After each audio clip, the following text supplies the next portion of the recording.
진짜 큰일 날 얘기들이 너무 많아가지고. 저는 솔직히 말씀을 드리면 갈 애들이 가는 것 같기는 해요. 공부해서 노력할 수 있는 능력도 재능의 부분이라고는 생각은 해요. 네.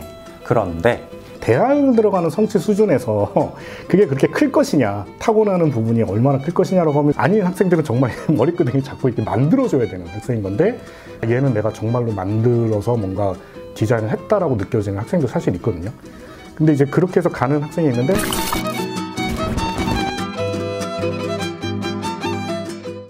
안녕하세요. 저는 이제 파인만 입시 컨설팅에서 입시센터 소장을 맡고 있는 최재만이라고 합니다. 저는 이제 입시는 고입도 하고 대입도 다 하고 있고요. 그 다음에 대입은 이제 서울대, 의대부터 인서울까지 수시, 정시 전형 뭐 거의 다 이제 하고 있습니다. 그래서 이제 입시센터 본원에서 한 10년 정도 그렇게 고입, 대입부터 아울러서 입시를 하고 있습니다. 네, 안녕하세요. 저는 지금 파인만 입시 컨설팅에서 입시 부소장을 맡고 있는 김세민이라고 합니다. 저는 지금 여기 소장님을 도와가지고 학생부 컨설팅을 중심으로 해가지고 서울대, 의대부터 인서울권, 의대 학종 중심으로 아이들을 보내는데 지금 종사하고 있습니다. 저희 부소장님 같은 경우는 아주 뭐 입시라든가 전략이라든가 이런 부분에서 굉장히 이제 잘하시는 분이라 저희 입시 방송 퀄리티를 확 끌어올려 주실 수 있는 분이라 생각을 해서 제가 이제 간곡하게 부탁을 해서 오늘 모시고 나왔습니다.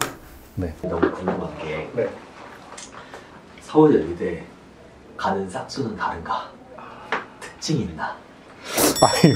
이런 거는 나 모르겠어. 유튜브로 이렇게 얘기하면 진짜 큰일 날 얘기들이 너무 많아가지고 일단 저는 솔직히 말씀을 드리면 갈 애들이 가는 것 같기는 해요.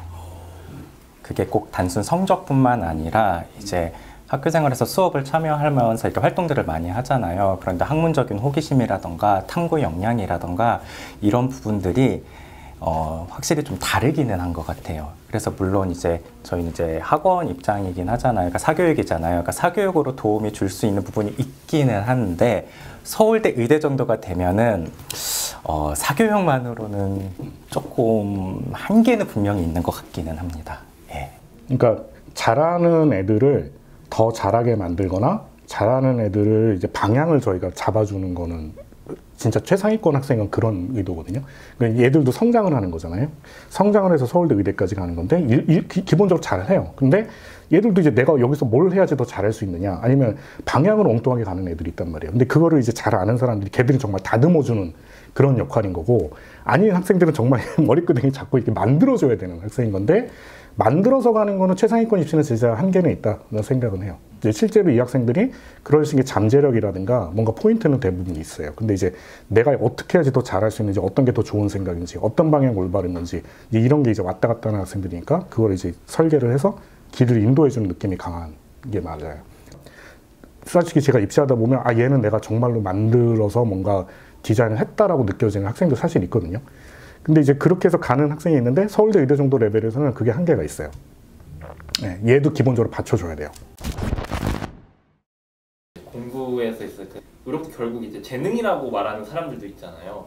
그런 게 이제 재능의 영역인지 아니면 그게 재능이 아니라 이제 스스로 이제 뭐 기를 수 있는 것들인지. 저는 제가 그 타고난 재능의 영역이 50% 정도 선이고 네. 나머지 그 외가 반이다라고 얘기를 했거든요. 이제 그러니까 바로 자기는 타고난 정도가 70이다 라고 생각한다. 근데 말하자면 이제 그러면 그런 엉덩이를 붙이는 그런 습관 같은 것도 재능이라고 할 수 있는 건가요? 저는 그렇게 학생이 공부해서 노력할 수 있는 능력도 재능의 부분이라고는 생각은 해요. 예. 그래서 그렇게 봤을 때 재능이 70% 정도 해당된다라고 생각을 합니다. 그런데 어쨌든 대학 입시 측면에서 봤을 때는 재능이 조금 부족하더라도 우리나라에서 수능 공부는 충분히 고득점을 받을 수 있다고 저는 생각을 해요. 그리고 노력도 재능이다 이제 얘기하는 게, 노력도 재능일 수는 있는데 이게 뭐 학술적인 자리는 아니니까 이제 그렇게 질문하는 의도 중에 하나는 뭐가 있냐면, 노력이라는 거는 내가 뭔가 할 수 있는 영역이라고 생각을 해서 물어보는 경우도 되게 많은 것 같아요. 그것도 재능이다라고 하면 내가 뭔가 개선할 수 있는 영역이 이만큼 크다라고 이해하는 것 같거든요. 그러니까 내가 어찌할 수 없는 부분과 뭐 예를 들면은 그 타고나지 않은 부분으로 개선할 수 있는 거냐라고 보면은 이제 그렇게 구분을 한다고 했을 때, 뭐 저도 반 이상 차지하는 거라고 볼 수 있는데 같이 공감하는 부분이 있어요. 내가 무언가 성취 수준을 이룬다고 했을 때 대학을 들어가는 성취 수준에서 그게 그렇게 클 것이냐, 타고나는 부분이 얼마나 클 것이냐라고 하면 저도 그 정도 수준은 아니라고요. 생각을 해요. 대학을 들어가는 정도까지의 레벨에서는 뭐 그런 정도 영역은 아니라고 저도 봅니다. 이제 학부모님이나 학생들이 둘이서 이제 동일 인물이지 않은 경우가 있단 말이에요. 요분을 뵀는데 저를 뵀다고 생각하는 경우가 있죠. 반대는 없어요. 그래서 일정 부분은 저는 좀 기분이 좋거든요. 왜냐면 얼굴 여기도 혼동되는 건 나쁘지 않고. 저도 기분 좋아요. 이러면 다행이네요. 화가 나신 것 같아요. 아니 기분 좋습니다. 예전에 되게 많이 불쾌했어요. 머리 색깔 같은 경우를 제가 이제 딴 색깔로 바꾸려고 하면 이제 본인이 절대 같은 색깔을 하지 마라 이런 식으로 되게 싫어합니다. 옷은 왜? 사전에 협의를 했었어야 되는데 이 부분을 협의를 하지 못해서. 이게 제가 굉장히 그 자부심 갖고 생각했는데 묘한 지금 동조 효과들이 있어가지고 이 선을 얘기를 안 하는데 설명회 같은 거 하잖아요. 그럼 옷을 입혀이잖아요. 그 룩이 뭔가 비슷해. 사전에 얘기를 안 했는데 컬러라든가 룩이 뭔가 비슷해. 근데 요분은 이제 그런 거 내 옷을 보고 룩을 볼 때마다 불쾌한 이제 얼굴을 하는 거지. 어쨌든 저는 뭐 아주 네, 신뢰하고 좋은 분이라고 보고 있습니다.